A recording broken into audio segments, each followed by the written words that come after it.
Once past the Neptune system, Voyager 2 followed a course below the ecliptic plane and out of the Solar System.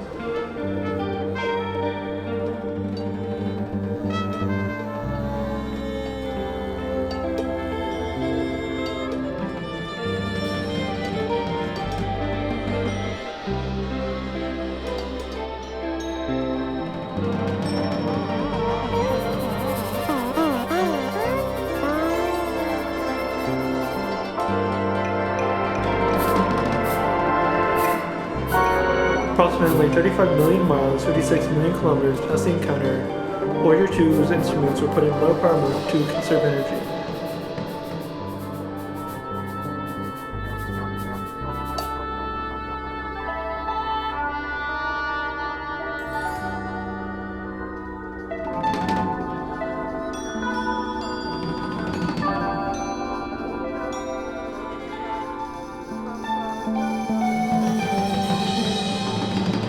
After the Neptune encounter, NASA formally renamed the entire project the Voyager Interstellar Mission, VIM.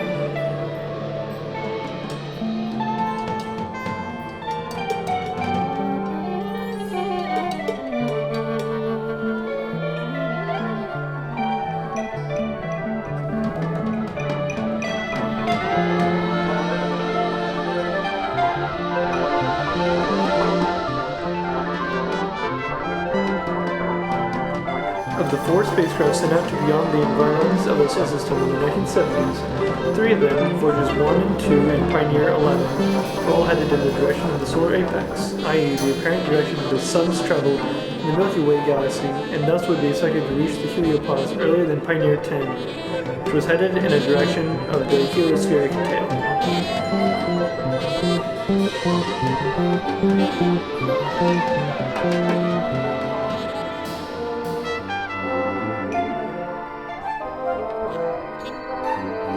In November 1998, 21 years after launch, non-essential instruments were permanently turned off, leaving 7 instruments still operating.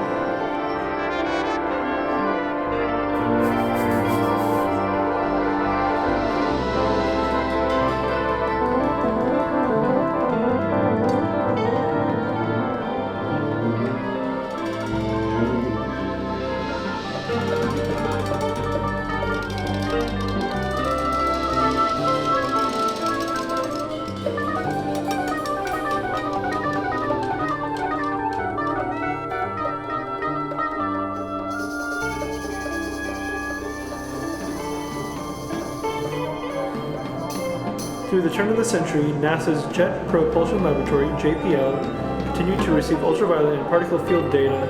For example, on January the 12th, 2001, immense shock wave that had busted out of the outer heliosphere on July 14, 2000 finally reached Voyager 2.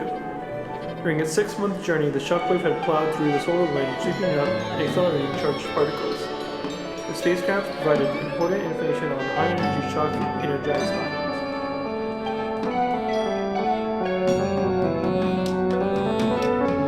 On August 30th, 2007, Voyager 2 passed the termination shock and then entered the helio sheath.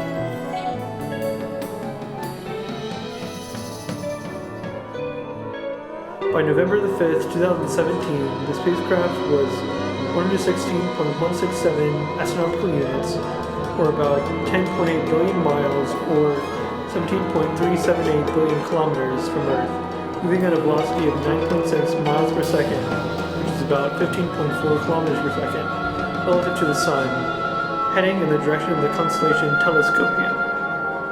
At this velocity, it would take about 19,390 years to traverse a single light year.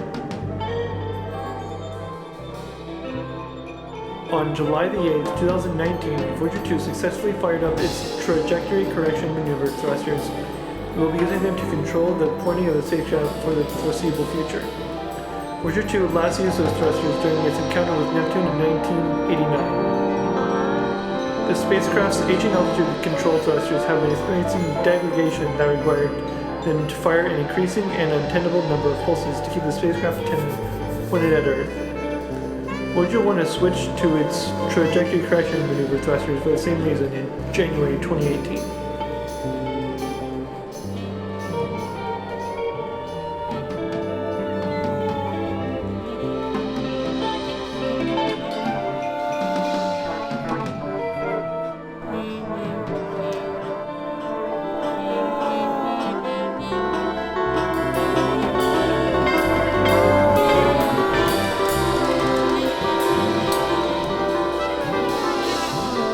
that both vintage robots continue to return the best scientific data possible in the frontiers of space, mission engineers are implementing a new plan to manage them. The plan involves making difficult choices, particularly about instruments and thrusters.